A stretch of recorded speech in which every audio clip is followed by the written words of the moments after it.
Bringing Christmas to town was an amazing experience that I didn't even know was actually going to happen. Yeah. So what you doing right there? I haven't done a show in over 6 months, since April actually. It's my last show. Since April, I stopped drinking, I quit smoking and vaping nicotine. I began a completely new gym routine that is geared toward bodybuilding. I just completely changed my entire life since April. I was good ending the year without any musical events or any shows because I just wasn't in the musical space, especially after when I quit vaping and I quit smoking nicotine. I used to smoke cigarettes, a pack a day, and then I started vaping. I've been vaping every day nonstop for years, and it was so hard to break away from. But after I quit vaping, I realized my voice just wasn't there. I didn't know how to use my voice anymore. But I always sang with a couple drinks in my system, and that would help me lubricate my voice. So I thought. So I was just kind of in this period of I wasn't worried because I knew that my body and my mind they were recalibrating, and I just kind of wanted things to settle. So I didn't see myself doing any more shows this year, but this show was special because this is the one show that I've done consistently. This was my 3rd annual Bringing Christmas to Town, and I knew that I needed to do this event. I needed to give my voice another run, and what I found was amazing.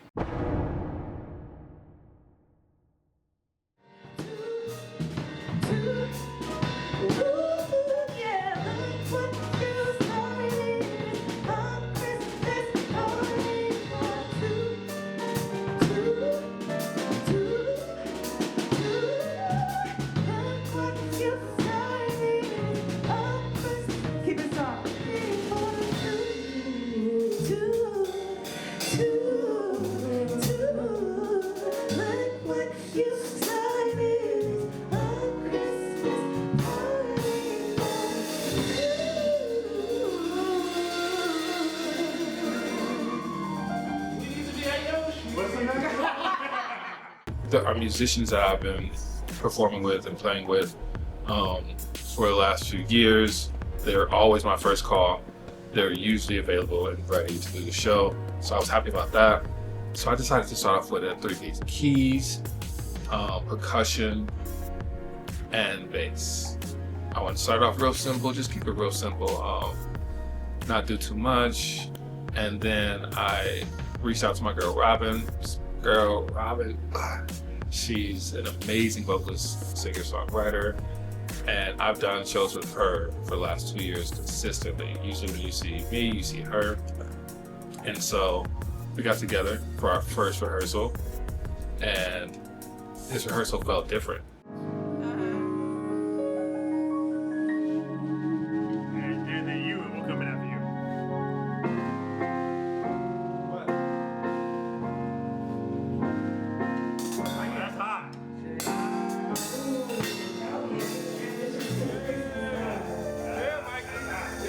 We decided during rehearsal that we wanted to add saxophone and guitar. The musicians actually requested this because, they're like, yo, this would really set the show off. And I'm like, whatever we need, let's just do it. At this point, let's just do it big and let's do it right. Good time for a sax solo right here. Then we can come back in. And so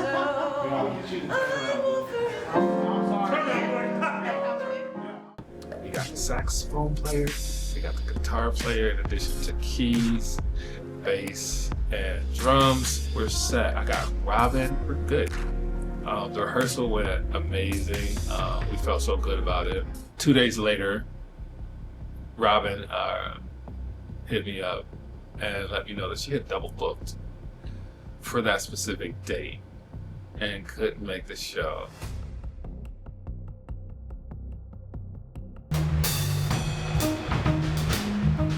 So next rehearsal was a week after, due to some issues with musicians and just scheduling issues. Second rehearsal gets canceled. The next week is a final rehearsal, and I'm just like, I trust these guys to come in, know the work. You know what I mean? Let's go through the rehearsal. I'm making sure that I'm on point in terms of directing and guiding rehearsal in the most efficient way. And we get to rehearsal, we have new musicians joining. I've never met the saxophone player, Ryan. I've played with Ryan before, guitar player, he's dope. And then I'm informed that I only have 1 hour to rehearse with 2 of the band members because they have somewhere to go. I have curated this rehearsal in order to make sure there are certain hits that have to be hit. I mean, this can't just be we get up there and start singing and start playing instruments.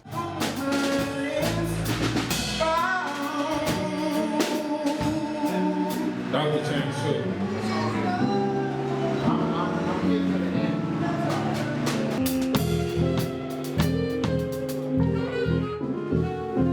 Very top. So we're just, they go all the way through, right? Yeah, I was just trying to. I want to keep repeating it. Yeah, keep okay, my bad. Yeah.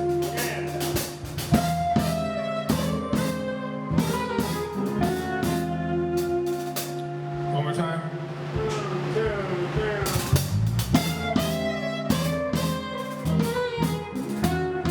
That third to last is off.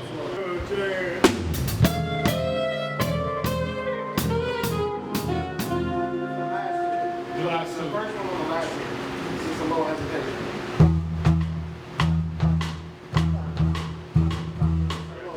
That's second to last one.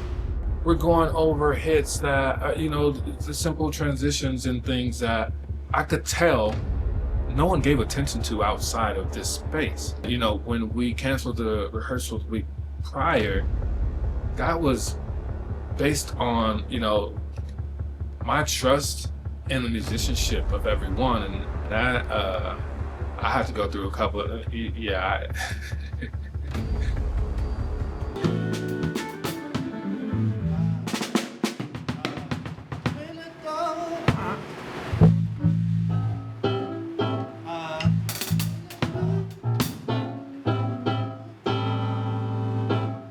What's the first stage?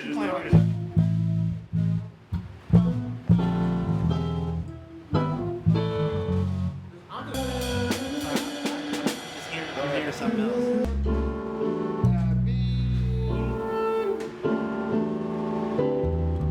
E flat E. C sharp. Then what you doing after that? Walk it up from the A. No, not that.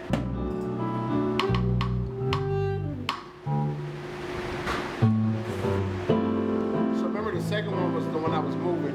It was going into. 1, 2, 3. So what you doing right there? I knew that I needed to be the leader in this, and I needed to lead first with presence, attention, and good vibrations.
show day. We were at Town Bar and Lounge. I'm at Town Bar and Lounge now. Beautiful, beautiful space in Oakland, California. The space was elevated. I had been here rehearsing by myself like the entire week prior to, which felt really good because it felt like the space was already mine. I'm a lot less nervous with this show than I have ever been for a show ever before. I'm so clear, and I'm realizing that, damn, I've been on my shit for like the last 6 months. Like, I've been heavy in the gym. I'm like at the point to where I'm like in the gym every day, running 2 miles in addition to a full workout. So I'm like, nah, we're ready. And the confidence isn't coming from ego, it's coming from every day putting in work. Welcome everyone to the 3rd annual Bringing Christmas to Once we got started, everything else and everything that happened leading up to the show didn't matter anymore. The saxophone started going.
People were here, they were engaged, they were smiling, they were anxious, but you know, like for a good reason, and I felt the love.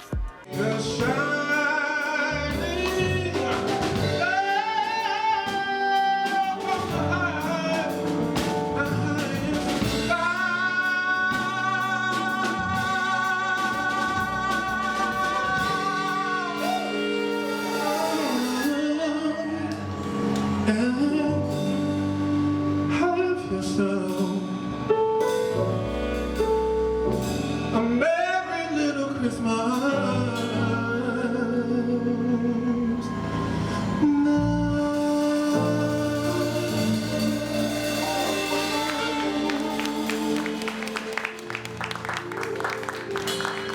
For the first time, I was really performing as myself. It was the best show I've ever done. I didn't really think I had it in me, but who knew? It's everything inside of me I've ever wanted or ever believed, and I know that now.